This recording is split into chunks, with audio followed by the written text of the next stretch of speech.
Garcia, together with Attorney Romeo P. Benitez, the Undersecretary for External, Legal, and Legislative Affairs, Attorney Brian May R. Tomas, Assistant Secretary for Legal and Legislative Affairs, and Attorney Jessie Howard Lanete, Assistant Secretary for Local Government.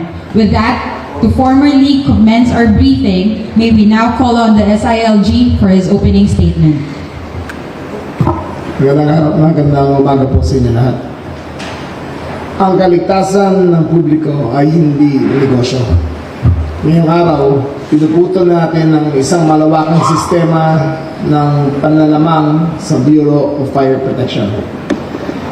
Sa ilalim ng direktiba ni Pangulong Ferdinand Marcos, formal na kakasuhan ng DILG sa Office of the Ombudsman ang 45 na kasalukuyan at dating opisyal ng BFP dahil sa manipulasyon at anomalya sa pagbili ng mga fire trucks mula 2018 hanggang 2024. Kabilang sa mga kasuhan ng mga pinakamataas na opisyal ng kawanihan, sina dating Directors Leonardo Baniago at Louis Puracan, at ang mga suspendidong Fire Director Jesus Fernandez.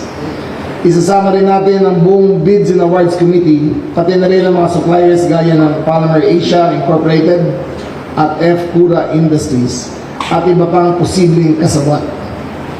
Ang natuklasan ng ating investigasyon ay hindi simpleng kapabayaan. Ito ay korupsyon.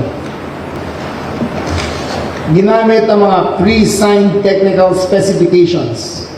Walang tunay na deliberasyon. Binaluktot ang mga standards, bidding rules para paboran ng ilang kumpanya. Yung dalawa na sinabi namin. Ayon pa sa Bureau of Customs, nandaya rin ng mga suppliers sa pamamagitan ng undervalued import declarations. Ang resulta nito ay pera ng taong bayan. Noong 2014, ang isang 1,000 gallon fire truck ay nagkahalaga ng 5.977 million. Halos 6 million siya ng 2014. Pagsapit ng 2024, umabot na ito ng halos 15 million kada unit, ay 250% increase, way above the inflation rate. Hindi inflation na nagpataas ng presyo ng mga fire trucks, korupsyon. Habang ang ating mga tapat na bumbero na nagbubuwis ng kanilang buhay gamit ang mga lumang kagamitan, ang mga opisyal sa itaas na pinakakita ng pondo ng bayan. Kaya ngayon, haharap sila sa patong-patong na kaso, grave misconduct, serious dishonesty, gross neglect of duty, at paglaban sa Anti-Graft and Corrupt Practices Act. This department will ensure they will face the full weight of the law. Wala kaming sinasanto. Mananagot ang lahat ng maabuso sa bawat Pilipino. Maraming salamat po. Para paliwanag po ang facts of the case ay si ASEC Brian Tomas. Thank you, Secretary. Will you please stand? Not here. Alright, I can see the screen, but what it's showing now is what we undertook sa legal department namin to investigate the procurement from the period of 2018 to 2024. So upon examination of our procurement documents, we have found that there appears to be bid rigging in the following years. So as the Secretary has mentioned, the complaint will be filed against 45 current and former officials of the BFP, and these are officials who are part of the Bids and Awards Committee, the Bids and Awards Committee Technical Working Group, as well as the Technical Specifications Committee. It also includes the heads of procuring entity, meaning the fire directors. So to sum, the complaint alleges that the officials, the respondents, deliberately tailor-fitted the technical specifications of the fire trucks to favor only two suppliers over multiple procurement cycles. That's from 2018 to 2024. We will flash on the screen the list of 45 officials named respondents in the complaint.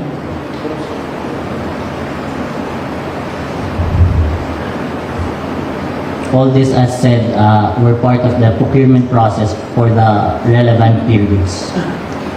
The cases are both administrative and criminal, also as mentioned by the Secretary. Now on to the facts. So first red flag that we have noticed is that the procurement starting 2018 significantly deviated from the 2014 standard already in place with the BFP. For reference, the price of 5.97 million jumped to almost 12 million in 2018 and later even increased to almost 15 million pesos per unit in 2024. After a diligent review of all the procurement documents, we have found no document showing any justification, such as market studies, that would explain this increase in price, as well as the change in the technical specifications that were included in the terms of reference. Just to give you an idea, in the next slide are some significant changes that were not explained or provided for by the minutes of the meeting and other relevant documents of the BFP. So for instance, they required that there are additional showrooms that as a requirement for eligibility. So this is one of the requirements that even prospective bidders were noted as being restrictive, but the BFP has shrugged these concerns off and has not provided any reason why they would require a showroom. They also increased they required a market presence of 15 years. So ang sa kanila, kailangan you are in the market in the Philippines for at least 15 years for you to be able to qualify. This is a requirement na wala naman before, and also a requirement that was not explained. It was not even deliberated upon by the members of the BAC and the technical committee that the BAC constituted. So tinaasan pa nga nila to 20 years. And the same is true for the manufacturing of truck. Kailangan 15 years daw, as well as the brand of the engine, cab, and chassis. Ang requirement is at least 15 years, later up to 20 years. Again, these were not explained. We also found, next slide, that the committee that was tasked by the BFP to review or provide the technical specifications for the fire trucks to be procured did not even discuss kung ano talaga yung dapat lamanin ng TOR. Nagkaroon na lang sila, pre-signed na yung tech specs. Again, wala sa mga documents na nakuha namin at present nila. These are supposedly available records that would indicate na may dahilan kung bakit ito yung tech specs. And also found despite the lack of deliberation, minutes of the meeting, and other such crucial information from the technical committee, the BAC as well as its TWG did not review these tech specs and merely approved the same.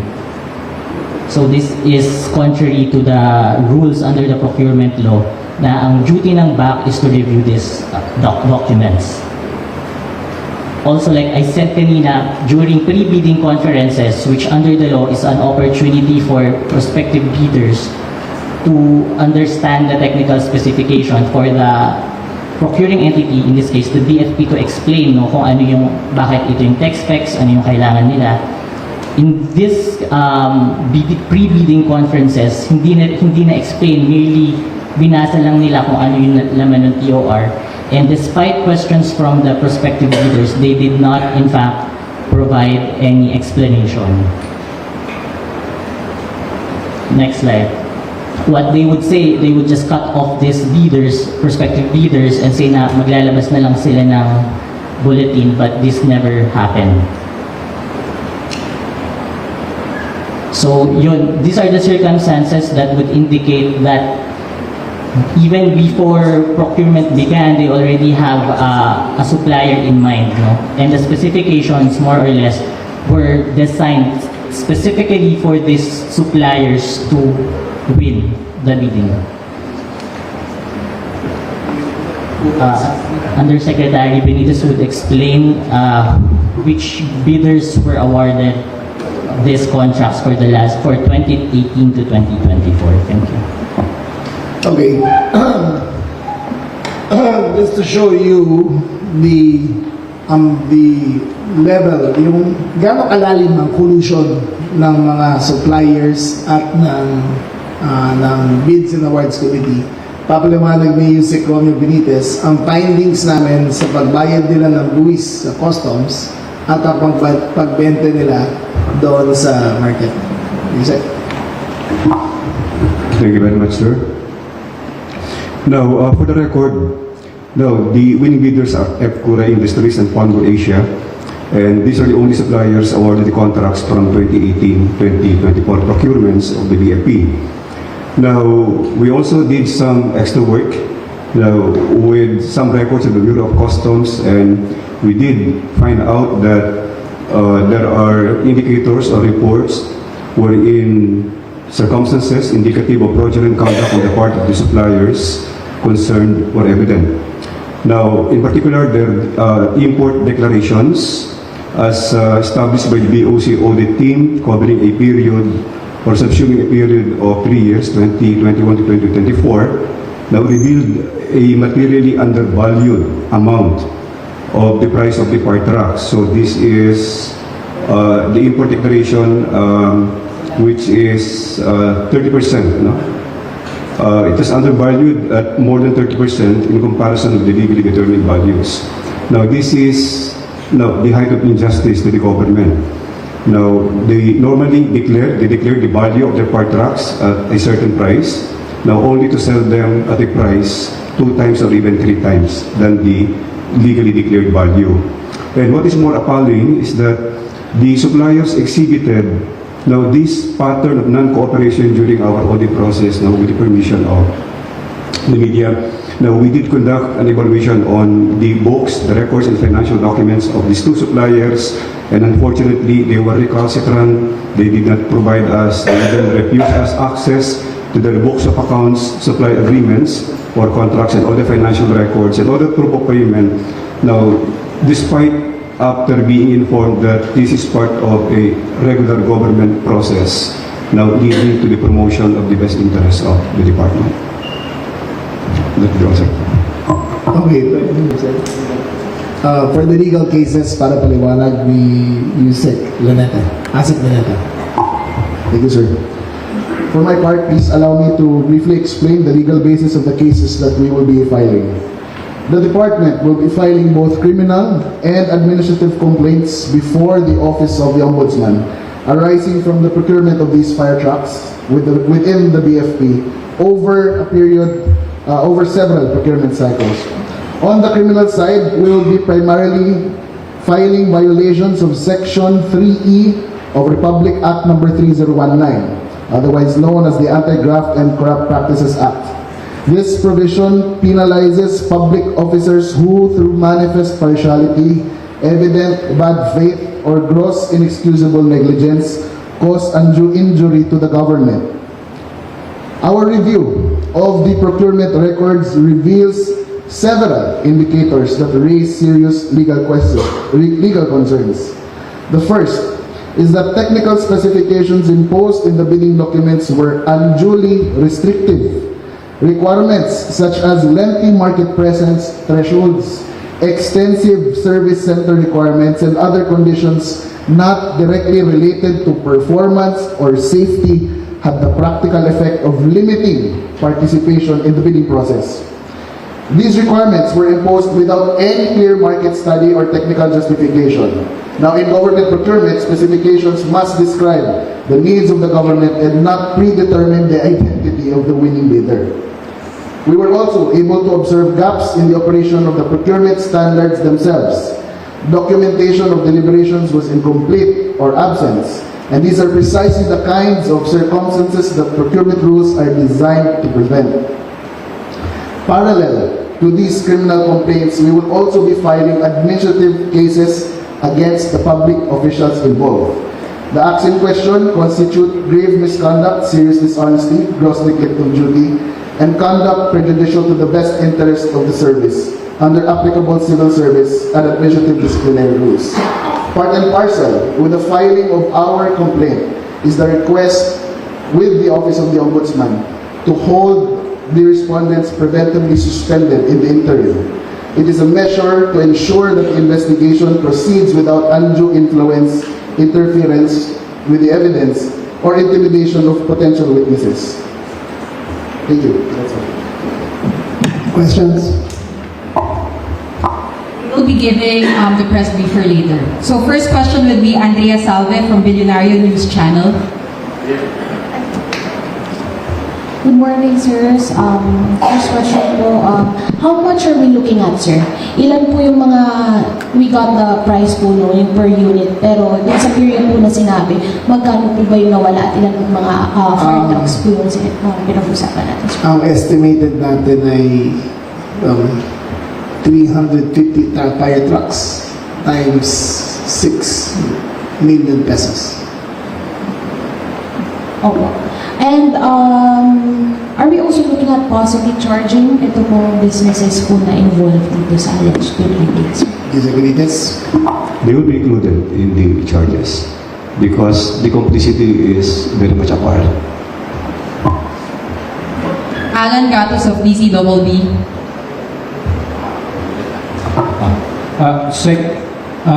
Itong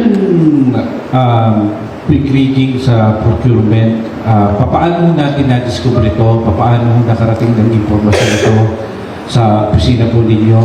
At papaano natin natukoy na involve lahat itong 45 na mga officials po na ito sa BNP? Nag-upisa to nung may birthday yan sa Cavite na pumunta ako. Si Chief Fernandez ay lumapit sa isang kaibigan ko at doon ay nalok sa akin, sa kaibigan ko para sa akin, yung pakisabi kay Sec, may 1.5 million siya kada truck na bibilihin. Nung sinabi sa akin, sabi ko, hindi ka. Sabi ko, ano ito, pag-aaralan ko. So, kinat off ko yung conversation. Tapos, in-instruct ko yung team na unti-unting himayin kung ano ang nangyari. Kasi nagtataka ako bakit ganun, tinignan muna namin yung increase ng prices at lahat. So lumalabas ang BFP from admission na fireman 1 ka hanggang chief ka, ang corruption kasama. So conscious decision to na i-disrupt na namin ang buong ecosystem of corruption ng BFP. So, ito ho, yung mula dun sa dalawang past director ng BFP, Yes.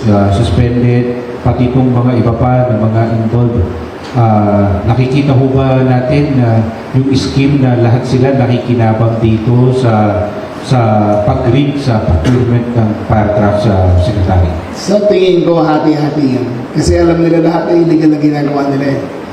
We think it was a conscious, collaborative decision ng buong BFP top hierarchy kung paano nila gagatasan ng gobyerno sa pagbibili ng fire truck. Kinumpute ko yung binanggit nyo, 350 na fire trucks times 6 billion, nasa 2.1 billion pesos kung di ako nagkakamali kung tama, Tama. sa computation. Ibig sabihin, kung yung kuntik 6 million lang dapat yung 350 na yun, na naging 15 million, umabot ng 15 million. Dapat 9 million lang yun naging 15 million. So there was a 70% overprice ng trucks. Pero walang pagbabago sa specification. Pareho. Pareho Pareho, no? Mula 2014 up to now. Yung walang specifications ng 2014, including the type of pump na gagamitin, yung hose na gagamitin, yung chassis na gagamitin, yung truck na gagamitin, yung brand na gagamitin, pare-pareho lang yan. Pero there was a 300% increase in price over 10 years, way below, way above what the market really was supposed to be. June Veneracion of GMA7. Sir, magandang umaga po. Yung computation ng 355 trucks times 6 million, so 2.1 B, paano po yung, how did it partake of the Hindi pa namin alam. That will be the ombudsman's prerogative kung paano nila ihimayin yung kaso. Kasi sigurado ko may isang lalabas dyan na least guilty na pinakamaliit na tinanggap na lalabas at siya magte-testify laban sa mga kalaban, sa mga kakampi niya doon sa BFP. Sabi ni Mula po sa listahan ng 45. wala sa listahan na yan. Umaasa kami na isa dyan ay lalabas na magsasabi ko ano talaga mangyari. Kasi this carries a penalty of Ang penalty po ng graft ay 6 years up to 15 years of imprisonment. Aside from that, administrative cases natin, likewise, magkaroon ng penalty dito of dismissal from the service together with the accessory penalties of perpetual disqualification from public service, forfeiture of retirement and other benefits. So mabigat yung penalty dito.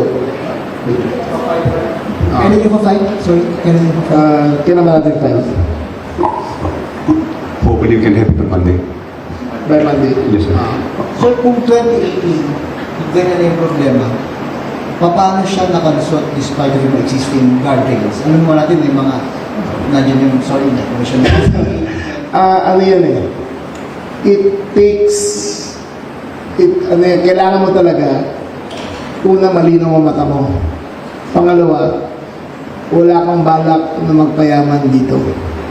Nung inulok ako ng 1.5 billion per truck, nag-red flag kagad ako. Kasi sa 11 taong kong governor, walang nag-aalok sa akin eh. Bago pumasok ng kwarto yan, siyasala ko na kung ano kung aalok ito, wala nang pag-uusapan. Pero kung blatantly sinabi niya, 1.5 billion ako kada truck, talagang may red flag. Parang, gaano mga to ah? Di ba? Kakapal na mukha ng mga to. So, doon ko inumpisahan talaga. Sa kaswapangan nila, doon sila nahuli.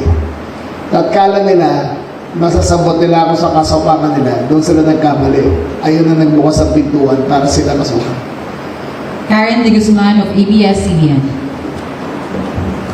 Good morning, Sec. Na-mention po natin kanina na meron po 2 willing bidders. May kaugnayan po ba sila doon sa mga BFP officials? Paano sila nakakausap ng mga ito? Like, kaibigan po ba? Relative? As to the personal relationship of these 2 winning bidders to the BFP officials, that we cannot second guess, but their actions are suggestive of complicity with these BFP officials that led us to believe that they are part of a confederate action now to rig the bidding process in the BFP, so that they can only be favored, now leading to damage to the government. But as to the personal relationship, we cannot basically delve on that. Nakikita natin yan pag ma-file sila ng charges. Titingnan namin yung AMLAC kung paano ang movement ng pera ng mga kumpanyang to. At sigurado ko matutukoy natin kung paano pumunta ang pera from one person to another. Back. Pero para paliwanag yung mga guardrails na dapat nandoon, asa nila to? So, earlier, ang tanong kasi is paano nangyari to despite the guardrails that the law established this? That's precisely what the offenders did. Tinanggal nila ang mga guardrails and safeguards dito sa ating procurement law.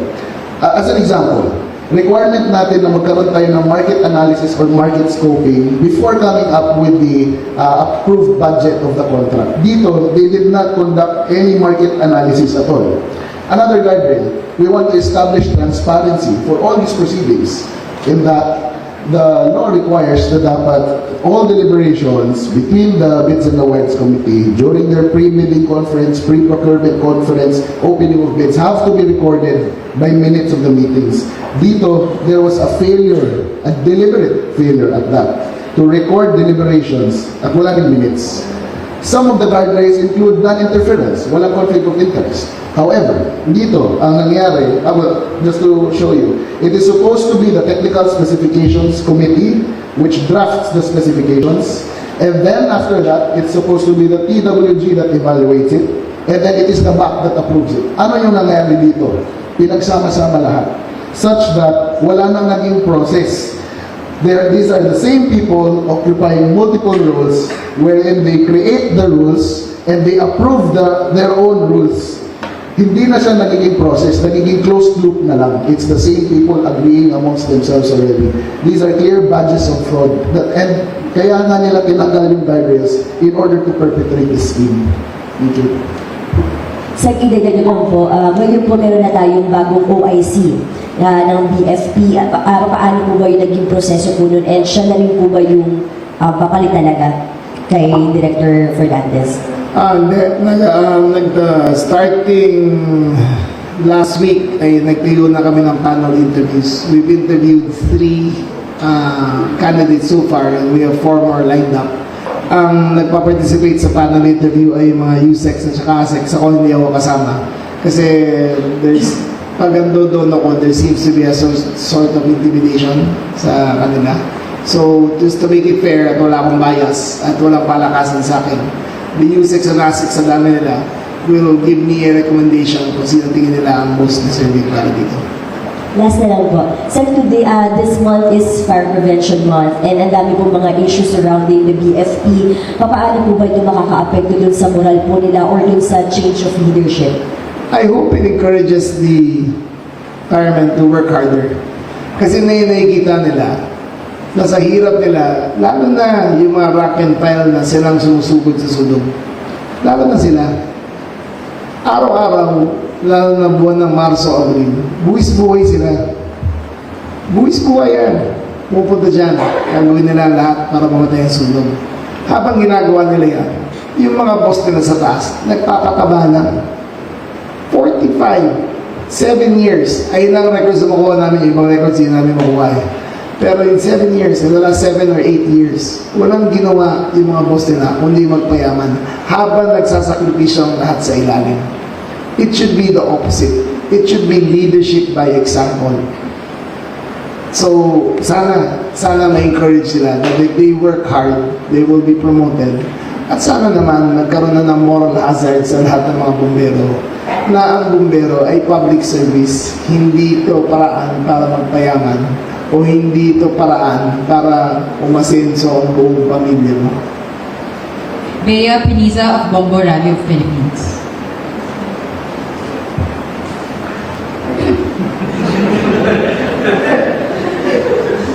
Sir, good morning. As per kasi kanina po sabi niyo, yung 45 lang po yung nahalungkat natin from the records. Pero we believe na meron pa rin or nangyayari pa to before the year na nahalungkat natin itong mga records na to. Paano natin sila makahabol kung Hindi na namin ma-prove eh. Naghalungkat na kami ng lahat ng records. Kasi parang mas malaki pa sa kwarto na to yung yung bodega ng records na yun. So we decided to stick to 2018. Yung provable talaga. Kasi yung baseline ng 2018, 5.979. So doon ang pinaka-dramatic ang jump ng cost ng fire truck from 2018 to 2025. So it went up by 240%, 250% over that same period. but would we tap po other agencies to help us to recover that files po or talagang doon na tayo? Dito muna kami mag-uumpisa. Kasi this is immediately provable. And ang objective naman namin dito is number 1, bring justice. Dinaya nilang gobyerno. Niloko nila mga tao. Yung fire inspection permits na inokolekta sa bawat negosyo, kinukupit lang pala. Kinukupit lang nila. That's number 1. Number 2, it's to reform the Bureau of Fire. Dapat makita nila na may batas, na may obligasyon sila, hindi lang sa taong bayan, kundi sa batas. Ayun ang namin dito, ang objective. Sir, dito sa 45 na to, alam po natin meron na po mga former member ng PFP, no? Alam po ba natin, sir, kung saan sila ngayon, yung mga current petition nila, in case po mag-file po itong mga kaso? All indications na dito pa sila sa Pilipinas. Hindi po ba natin sila kailangan i-trap or something, pero... Madali na siguro yan. That's the least of our problems. So we will charge them first. And ano pa to this is not yet final. Kasi dadaan pa sa pag-usuri ng ombudsman to eh. So kung makita nila na tama ang baso, sa kanila yung patay lahat yan. Marlene Padiernos. But again, in our eyes, sa team na binuo ko, we think this is a slam dunk case. Makukulong lahat yan. Marlene Padiernos of DZMM. Hi, sir. Good morning po. Sir, yung 45, matatagdagan pa ba yan, sir?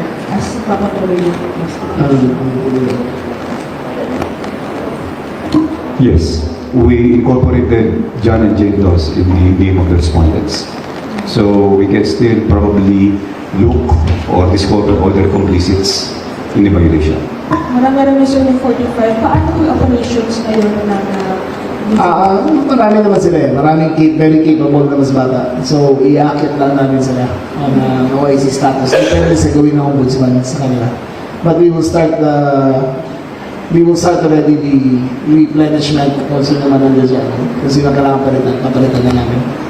Sir, nung una kasi ang issue natin bukod sa fire trucks, may mga fire extinguisher, and Kasi- then meron sa recruitment, Meron pa sa ambulances. yan. Bukod po sa mga yan, sir, may mga iba po tayo tindignan ng mga irregularities, sir. Sa Meron pa, pero mahirap i-prove eh. Meron pang yung papatak mo, bibigay ko muna ng pera bago tinapatay yung sunog.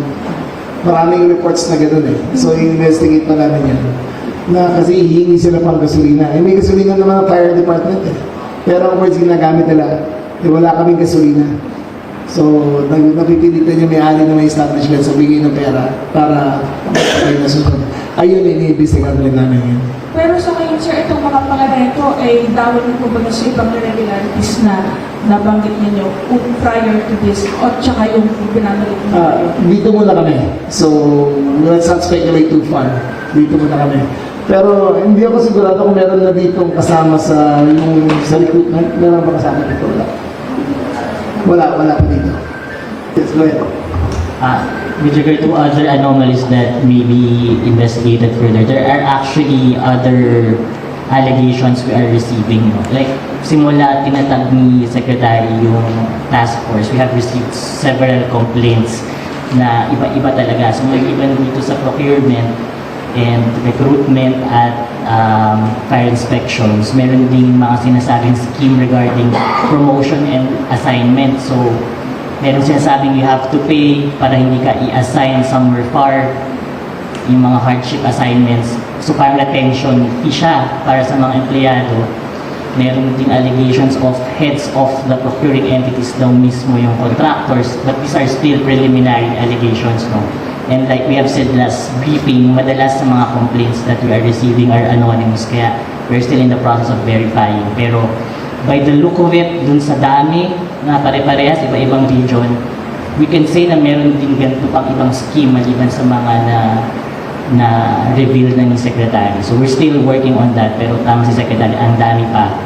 And it's good that these are all coming out. So, to answer the question about morale, this is actually good for the morale. As we have also seen from the complaints we're receiving, relieved yung mga rank and file, yung mabababa na matagal na daw talaga nilang kinikimkim at chinatsaga yung corruption ng mga hepe nila. So, I think, if anything, this is good for the BFP that we are cleaning out their ranks. Yun lang. Take care. Vic Sumintak of Net25. Good morning, Secretary. Morning. Sir, under your leadership, naputol niyo na yung ecosystem ng corruption sa Bureau of Fire. So, may we know, anong reforma ngayon ang ipapatupad ninyo para magkaroon talaga ng pagbabago? Well, I always believe in leadership. I always believe. Nung nilagay ko si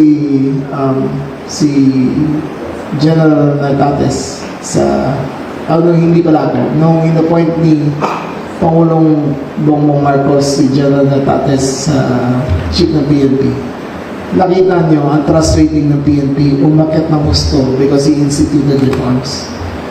I believe na kung sino man piliin namin dito, we will be very strict on him. Bibigyan namin ng guidelines at ang code of conduct ng fire department ay hindi iba na. Sir, one last word from my own. So ngayon, dahil natuklasan natin yung mga anomalya, nagkaroon ng anomalya pati sa biddings, hindi ba naapektuhan ang equipment ng Bureau of Fire natin to response doon sa mga pangangailangan natin during na mayroong insidente ng sunog sa bansa natin? Tama ka doon. Dahil sa corruption nito, dahil sa overprice nito, we could have bought an additional, I think, 400 trucks. Ang deficiency ng BFP ay 600 trucks. So ngayon, hopefully within itong 2026, makaka-clear kami ng ilan ba target natin, Brian? I think we're targeting 300 trucks this year and 300 trucks next year para ma-alleviate na namin ang shortcoming nito. Ang hirap kasi may trade-off ka dyan eh. pwede kang pumayag. Siyempre, ang daming congressman, ang daming mayor, humihingi ng fire truck sa akin. Pero ang trade-off doon, sasama ako sa corruption. Ayun ang trade-off. So sa akin, tiis-tiis mo na tayo. Sasarahin ko muna yung gripo sa loob ng BFP. Aayusin ko lahat yan. Tapos bibili na tayo ng lahat ng fire trucks. Rambo Labay of Radio Kayumang. Napakalaki yung offer sa inyo at talagang masusubok yung credibility. Nabanggit nyo kayo ay sinuhulan nito. So talagang masasabi natin garapala na yung ginagawa nila. Hindi sila natatakot, kayo mismo ay sinusulan. Sa tingin nyo, matagal nang ginagawa ito, maliban doon sa 2018 na binabanggit nito. Wala akong, kung ano man nangyari, kung sino man sinusunod na natin, wala akong alam talaga dyan. The only thing, yung factual na masasabi ko, sinuhulan ako. Ayun lang. Pero yung pagkita sa iba, wala akong masasabi. Magkano yung in-offer sa inyo, Sek? Bibili namin ng 200 fire trucks. So, 1.5 times 200 was 300 million for 1 year. So, kung sumakay lang ako sa sistema nila, easily 900 million to 1 billion ang pupunta sa akin. Easily. Pero, si Pangulong Mark Bongbong mismo nagsabi sa akin yan eh. Alam mo yung pera sa nakaw? Hindi mo pwede pakain sa anak mo yan eh. Ang carbon lalabas sa mga anak mo. Wala sa dibdib ko. Wala sa dibdib ko na 5 anak ko na ipapakain ko sila ang pera na galing dito sa corruption. Yung nabanggit na may tinanggal sila doon, ano? Na dapat sana transparency. Ano to? Paano tinanggal nila, Yusef? Hindi nila ginawa. Simple lang yan eh. Pero nandoon na, nakalagay na doon, pero hindi nila ginawa, hindi nila ginawa. Under the law, under our procurement law, dapat transparent and recorded po ang ating minutes. Wala silang ginawang minutes. For example, kailangan din that they should have a record of their deliberations sa back. Walang record ng deliberations sa back.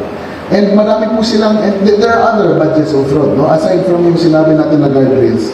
Some of them include the inclusion of specifications that have no relation, have no operational function. Example, I think nabanggit na ito kanina ni Asik Brian, nilagay nila as one of the requirements ng fire truck ay dapat merong showroom. Hindi naman tayo bumibili ng SUV sa mall. Ang binibili natin fire truck. It's a pure barrier to entry ng other players. So kung sino lang ang may showroom, yan lang ang papayagan nilang mag-procure dito, mag-participate sa dito.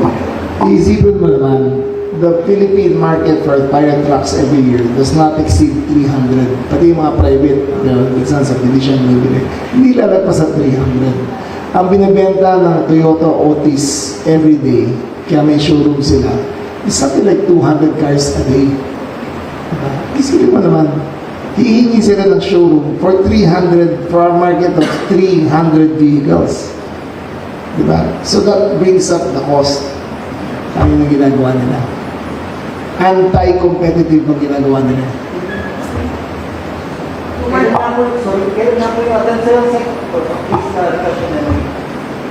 Umupo ako October 2024, January 2025. Si former BFP, kaibigan mo. Former BFP, andun sa party, kinausap yung kaibigan mo para kausapin ako. 2 more questions. Charmaine Abono of Abante. Mary Ann Bastasa of Radio Pilipinas. Sir, if they would want to ask other matters or next time na lang. Wala na, other matters, holding ngayon, mag-holding din yan. Okay. 2 more questions? Thank you very much. Maraming salamat po. Sana po makita natin yung pagbabago sa PNP sa lalong ngayon pa naman. Maraming salamat po. Thank you very much, everyone.